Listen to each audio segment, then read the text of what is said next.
கர்த்தருக்குள் பிரியமானவர்களே, அக்டோபர் 13. இன்றைய பனித்துளிகளின் தலைப்பானது நன்றாய் வாழ்தல்.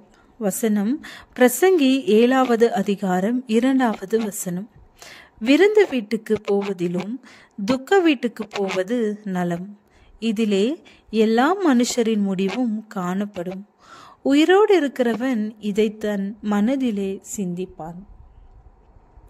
வாழ்பவர்களுக்கான இலவச மரண ஊர்வலம். தென் கொரியாவில் இப்படி ஒரு சேவையை ஒரு அமைப்பு செய்து வருகிறது.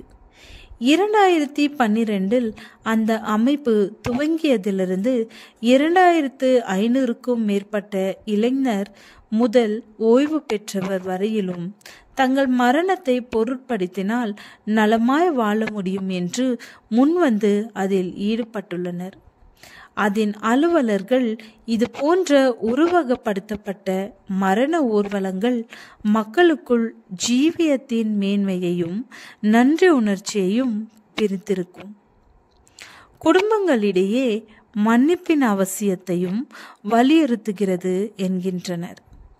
இந்த வார்த்தைகள் பிரசங்கி புத்தகத்தின் ஆசிரியராகிய ஞானியின் வார்த்தைகளை நினைவுபடுத்துகிறது. இதிலே எல்லா மனுஷரின் முடிவும் காணப்படும். உயிரோடு இருக்கிறவன் இதை தன் மனதிலே சிந்திப்பான்.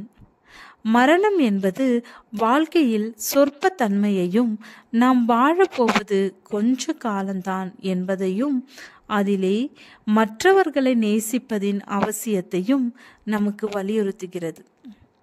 அது பணம், உறவுகள், மகிழ்ச்சி போன்ற தேவன் கொடுக்கும் ஆசீர்வாதங்களிலிருந்து நம்முடைய பிடியை தளர்த்தி நம்முடைய பொக்கிஷங்களை பரலோகத்தில் சேர்த்து வைக்க ஊக்குவிக்கிறது. அங்கே பூச்சியாவது துருவாவது கெடுக்கிறதும் இல்லை. அங்கே திருடர் கண்ணமிட்டு திருடுகிறதும் இல்லை. மரணம் என்பது எப்போது வேண்டுமானாலும் நம் கதவை தட்டக்கூடும். அது நம் பெற்றோரை சந்திக்கும் சந்திப்பை ஒத்தி வைப்பதையோ, தேவனுக்கு ஊழியம் செய்யும் நம் திட்டங்களை தள்ளி வைப்பதையோ, அல்லது நம் பிள்ளைகளோடு நேரம் செலவழிக்க தவறுவதையோ மதியீனம் என்று வலியுறுத்துகிறது. கர்த்தரின் உதவியோடு நம் வாழ்க்கையை ஞானமாய் வாழ பழகுவோம். மரணத்தை குறித்து யோசிக்கும் போது உங்கள் வாழ்க்கையில் இன்று என்ன தீர்மானம் எடுக்கப் போகிறீர்கள்? அன்றியும் ஒரே தரம் மரிப்பதும் பின்பு நியாய தீர்ப்படைவதும் மனுஷருக்கு நியமிக்கப்பட்டிருக்கிறபடியே கிறிஸ்துவும் அநேகருடைய பாவங்களை சுமந்து தீர்க்கும்படிக்கு ஒரே தரம் பலியிடப்பட்டு தமக்காக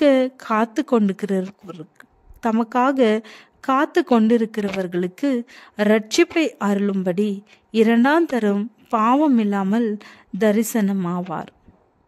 எபிரேயர் 9வது அதிகாரம் 27வது வசனம். ஜெபம். பிதாவே, வாழ்க்கையின் சொற்பத்தன்மையை நினைவு கூறவும் இன்று என் வாழ்க்கையை நேர்த்தியாய் வாழவும் உதவி செய்யும். ஆமென்.